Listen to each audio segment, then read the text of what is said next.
Bueno, tuvimos una reunión con el señor presidente de la República, con los altos mandos de las fuerzas militares y de policía. Hemos venido dialogando todo el día con gobernadores y alcaldes de todo el país, con el Ministerio Público, con la Fiscalía General de la Nación, para hacer monitoreo al paro que se está desarrollando como consecuencia y resultado del alza en el precio del diésel. Lo primero que tiene que decir el gobierno es que entendemos perfectamente que especialmente los pequeños camioneros del país que sienten que se está afectando la economía de sus hogares en todas las regiones de Colombia, tengan una reacción de rechazo a esta decisión que tomó el gobierno nacional, que venía siendo aplazada desde hace 5 años en el país frente al subsidio del combustible. Es una decisión inevitable, es una decisión dolorosa, es una decisión que obviamente este gobierno no hubiera querido tomar, pero se hace absolutamente necesaria en la actual situación fiscal de Colombia. Y pensamos especialmente en los pequeños camioneros, los camioneros independientes de toda Colombia. En segundo lugar, el gobierno quiere reiterar el llamado al diálogo permanente con esos voceros que ya hoy estuvieron durante más de 4 horas reunidos con el ministro de Hacienda, la ministra de Transporte y el ministro de Minas, y algunos de los otros ministros tuvimos la oportunidad de participar. Ellos han estado en forma permanente en ese diálogo y vamos a seguir dialogando porque esa es la esencia de este gobierno, de un diálogo social, de acudir a todas las instancias, de conversar, de hablar, de entendernos para llegar a acuerdos en una situación que entendemos, vuelvo e insisto, es difícil.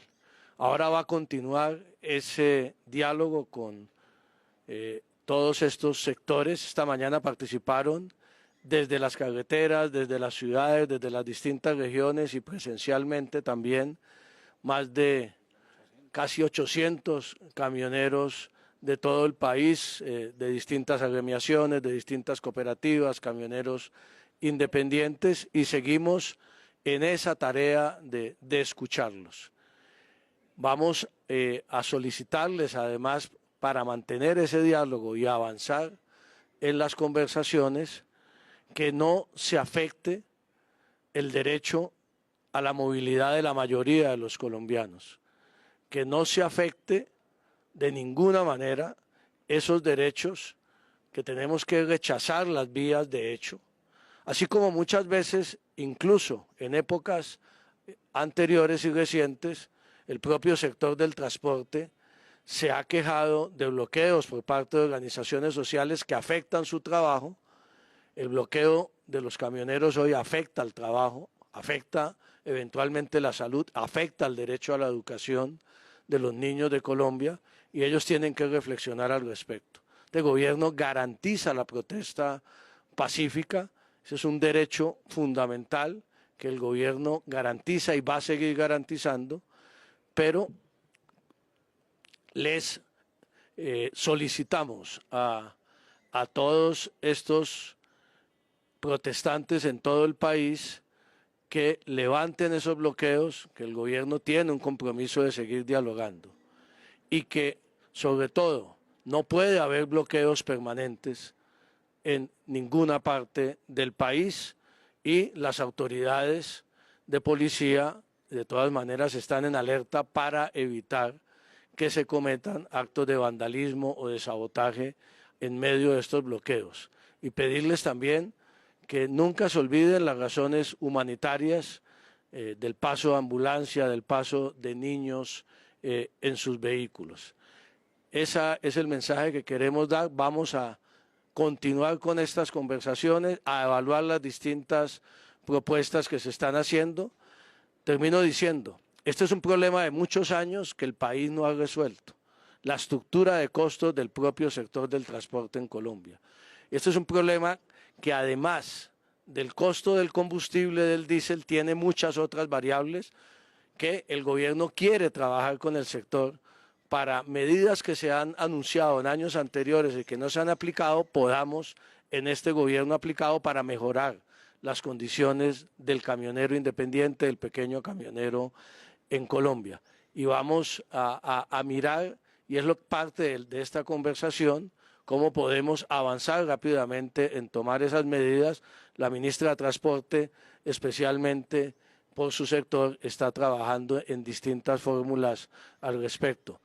Lo que hemos dicho en varias oportunidades es que si no resolvemos el problema estructural, el negocio como tal del transporte en Colombia no se va a poder sostener indefinidamente su rentabilidad solo basado en el subsidio al combustible. Eso es prácticamente inviable hacia el futuro y allí tenemos que abordar de manera estructural la solución a este conflicto que se repite cada determinado tiempo en Colombia. Diálogo sí, disposición al diálogo del gobierno, levantamiento de los bloqueos permanentes no se pueden aceptar y seguimos avanzando en esa conversación con los camioneros de Colombia. Muchas gracias a todos. Ministro, pero ¿se condiciona el diálogo a que se levanten los bloqueos? Vamos a seguir dialogando con esa solicitud a los camioneros de que no se puede seguir afectando de manera permanente el derecho a la movilidad de los colombianos.